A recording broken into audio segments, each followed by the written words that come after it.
দাদা পানি দিচ্ছি দেখছেন, এই কলটা কিন্তু আটকানো থাকবো, তাহলে কালি কিন্তু অটোমেটিক বেরিয়ে ঠিক আছে।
কলমগুলো দেখতে পাচ্ছেন, আমি কি বলছি ঠিক এইভাবেই থাকবো। যদি বেশি করে প্রোডাকশনে আগে বাড়াতে চান, এই যে দেখছেন আমার একটা আঙ্গুল কিন্তু কাজ করতেছে কলমের ভিতরে।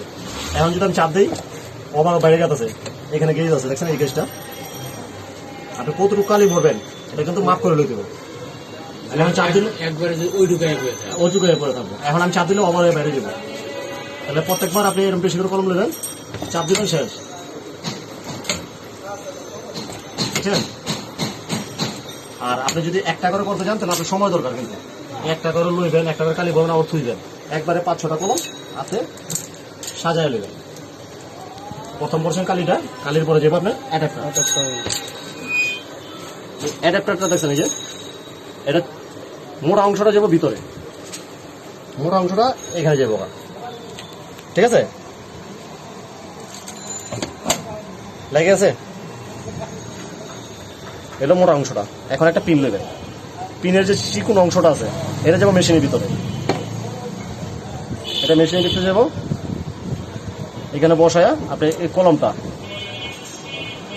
এখানে লেগে আছে, কলম কমপ্লিট।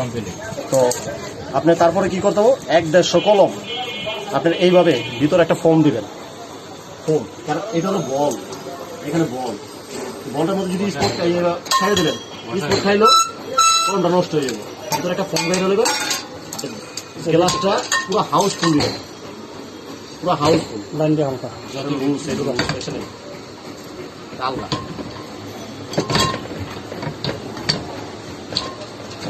একটা গুণা দেশ মশা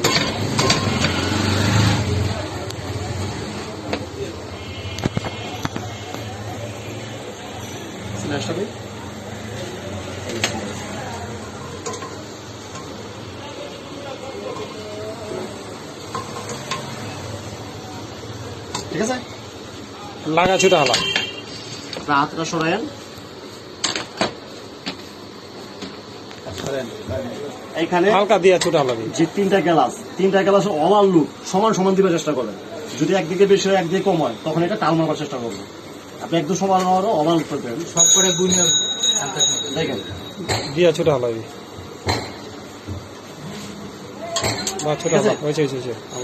এমনি ঘুরাবেন আপনি কমসে কম 10 থেকে 15 মিনিট ঘুরে।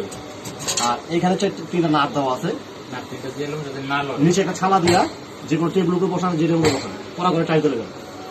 আগে ভাইব্রেশন করবো, চাপবো, গেল।